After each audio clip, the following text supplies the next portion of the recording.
ministre réussite journée bii nii daa am ñoo xamante ne ay forces lañ yoo xam ni ay forces communales lañ et maintenant dans le cadre de la gestion participative et une gouvernance participative dañ leen dugal ci suñu gestion dugal leen ci nu ñu bëgg a doxalee mooy à travers les ASC plus particulièrement l'ASC Jambar à travers son président Ahmed Diop di ko remercier bu baax moom aussi ñëw na indi ci prêter ci main forte di remercier aussi Sonaget ñi nga xamante ne ni démb rencontré nañ seen responsable départemental François di ko remercier à travers Fall Diallo bi nga xamante ni moom mooy responsable régional Sonaget pour ñu ñëw ñu prêter ñu main forte aussi en ce qui concerne les gros engins parce que bii passé lu ñu gënoon sonal mooy bu ñu désensabler voirie yi ba pare suuf si dañoo mujjoon obligé fay ay tractation pour ñu ñëw yóbbu ko de nos propres moyens ñu gisoon ni loolu bënoon na peser ci suñu budget pour mucc ci loolu nag ñu lëkkaloo ci ak Sonaget ñi nga xamante ne dinañ ñëw yóbbul ñu suuf si donc di remercier ñooñu di remercier nag ñi nga xamante ne ñooy Pastef Lansar dañoo cotiser seen dërëm seen ñaar dërëm seen ñetti dërëm et particulièrement cotisation bu ma gën a marqué mooy une vieille dame qui est venue cotiser à hauteur de 150 francs 150 j'ai dit donc loolu ça m'a beaucoup touché vraiment donc pour dire que amul lu ndaw amul lu mag ñun lu ndaw ñi sax boo xoolee geste bi jóge ci xol bi la ñuy gën a magnifier donc nous remercions tout le monde en tout cas pour ces actes qui convergent vers la réussite de cette journée. Maintenant beneen point bu ma bëggoon aborder mooy concernant lii nga xamante ni ñu ngi koy def mu nekk ce qu'on appelle une des compétences transférées bi nga xamante ni dañ ko jagleel commune bi donc bëggoon nañ ci sentir loxo commune bi lool parce que ñun dañoo ñëw rek pour dimbali leen peut-être à travers seen conseil de quartier yi nga xam ni dañ koy teg ñoom tamit outils lañ ay outils techniques lañ yoo xam ni dañoo war a ñëw épauler les collectivités territoriales dans le cadre ci quartier yi pour ñu ñëw di participer ci yi nga xamante ni day favoriser cadre de vie boo xamante ni day agréable donc loolu aussi li may lancer la beneen bi aussi mooy ubbeeku nañ ci lépp ubbeeku nañ ci bépp xeetu waxtaan boo xamante ne ni day jëm ci defar tëjuñu suñu buntu mais lenn rek la ñuy bëgg nit ki buy ñëw mu jiital ko mooy concept bi nga xam ne suñu président de la république son excellence Bassirou Diomaye Diakhar Faye jiital na ko mooy jubal jubbanti mu jël programme bi nag teg ko ci chef de gouvernement bi moom mooy président mun nañ ko ci suñu parti mais le premier ministre Ousmane Sonko donc loolu rek lañ nekk nii di jëmmal ci au niveau local ak au niveau cellule mooy au niveau quartier donc ñoom dañoo nekk au niveau top management ñun ñu nekk au niveau tactique wala opérationnel bu leen neexee ñu nekk di réaliser activités yi donc di remercier ñëpp d'une manière très élargie di ubbeeku tamit nag vraiment nous sommes très ouverts par rapport à ces activités que nous tenons à répéter en tout cas chaque fin du mois premier samedi inchallah.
waaw salaamaaleykum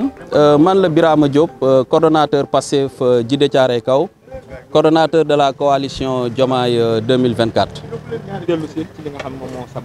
waaw li sabab suñu daja bi tey ak bisu tey bi mooy dañoo ñëw wuy si woote bi nga xamante ni le président de la République Bassirou Diomaye Faye moo ko woote mu dugg ci cadre projet bi muy ay journée civique yoo xamante ni ay bis la samedi bu njëkk ci weer bu nekk pour que ñu mën a setal dëkk bi curé li nga xamante ni moom mooy caniveau yi waaye waajal li nga xamante ni moom mooy nawet bi parce que keroog bi muy wax nee na dafa jël réew mi fekk nawet di waaj a jot te nekkul loo xamante ni planifié na ko. li mu soxla moom mooy population bi mën a génn daati anticiper li nga xamante ni moom mooy nawet bi ba bu tawee ndox bi daati mën a jaar si canaux yi pour daal di mën a dem donc bii passé defe woon nañ ko fi nga xamante ni moom mooy Lansar du moins defe woon nañ ko Mousdalifa defe woon nañ ko Ñetti Mbaar defe woon nañ ko aussi Bagdad donc bii tey ñu ne dañuy jël li nga xamante ni moom mooy Lansar jël li nga xamante ni moom mooy Minam donc sànq ñëpp xam nañ ni jóge woon nañ fii dem Minam tey ñi ngi ñëwaat fi nga xamante ni moom mooy Lansar di gërëm aussi di féliciter waa cellule Lansar li ngeen fi gis muy matériel lépp ñoom ñoo ko dox daat koy indi donc loolu aussi ñi ngi ciy gërëm ñi nga xamante ni ñoom ñoo nekk cellule bi que di wax ni loolu benn day wane ni Pastef na mu meloon ci opposition lu ko raw noonu la mel ci li nga xamante ni moom mooy bi mu yoree pouvoir bi mooy defar li nga xamante ni moom mooy jariñ sénégalais yi. d'accord ñu gis ni fii si Djiddah Thiaroye Kaw bassin bi ndox mi nappe bi dafa yëg ci kaw problème yooyu noonu nekk problème yoo xam ne bu tawee gi ndax curage yi ngeen wax ak ki nga xam mooy yor ONAS di maître docteur Cheikh Dieng yan taxawaay la ci jàpp. waaw léegi actuellement bassin bi niveau ndox bi dafa yéeg ci bassin yi parce que képp ku xam Djiddah Thiaroye Kaw dafay xam ni maanaam ba napp bi moom moo sut li nga xamante ni moom mooy suuf si loolu moom moo waral bu tawee na suuf si du mën a naan ndox bi parce que dafa nivelé wu donc looloo tax ñu def fi bassin yi mais actuellement nii li ñu seetlu mooy bassin yi dañoo fees dell ak ndox te am na benn station de pompage bi nga xamante ni def nañ ko watu baaru jigaan station boobu saa ñu ko taalee dafay évacuer ndox bi yóbbu ko géej donc ñi ngi ñaan les autorités compétentes ñu mën a jël dem ci station bi ñu taal ko pour mu évacuer ndoxu bassin yi de telle sorte que eau de ruissellement yi bu ñu ñëwee ñu mën a dékku li nga xamante ni moom mooy ndaxu taw bi donc loolu tamit li ñu seetlu mooy fosse yu bari ci commune bi dafa fees te am na ñoo xam ni gaa ñi ngi woo camion de vidange mais ñu ëpp dañuy gas seen buntu kër di fa sotti ndoxu fosse loolu nag dafay nekk loo xam dañ koy ñaawlu parce que loolu du ndox boo xam ni ndox bu baax la donc li ñu war a def moom mooy wut ay camion ñu yóbbu ko léegi nag loolu ñun Pastef ak waa coalition Diomaye nekk na loo xamante ni incha allah nañ si liggéey ba Djiddah Thiaroye Kaw képp koo xamante ni foosam feesati na dinañ fexe ba nga am camion de vidange pour mën ko yóbbu parce que loolu moom mooy li nga xamante ni moom moo dëppook santé moo dëppook ñun activité bi nga xam te moom la ñuy def tey. wàllum désencombrement bi nga xam ni yëkkati nañ ko jamono ji fii ci Djiddah Thiaroye Kaw ana fan ngeen ci toll ak naka la ci seen. waaw ñun amuñu autorité si Djiddah Thiaroye Kaw et que ministre de l'intérieur waxoon na lu leer keroog bi ñu demee Colobane nee na désencombrement bi moom mi ngi ko santoon préfet yi ak sous préfet yi maire même bu fekkee daf ko bëgg a jot tamit dina na waxtaan ak population bi parce que aussi nit doo ko jëlee fenn te joxoo ko solution je crois que bu ngeen déggee le président Ousmane Sonko loolu la wax que ni nit bu dee da nga koy jëlee fenn da nga koy yóbbu fenn mais mënoo ko fekk ci bërëbu liggéeykaam nga jëlee ko fa rek bàyyi ko fa kon ñun li ñuy wax l'autorité locale bi nga xam ne moom moo nekk ci maire bi que ni désencombrement boobu comme ni ko ministre de l'intérieur sàkkoo ñu taxaw si fexe ba mbedd yi oto fu mu war a mën a jaar mu jaar fa fu saret war a mën a jaar mu jaar fa fu nit war a mën a jaar mu jaar fa waaye en concertation avec la population parce que loolu moom mooy li nga xam ni moom la ko premier ministre bëggee noonu la ko président de la république bëggee. Je me nomme Alioune Gueye, je suis de Pastef États-Unis,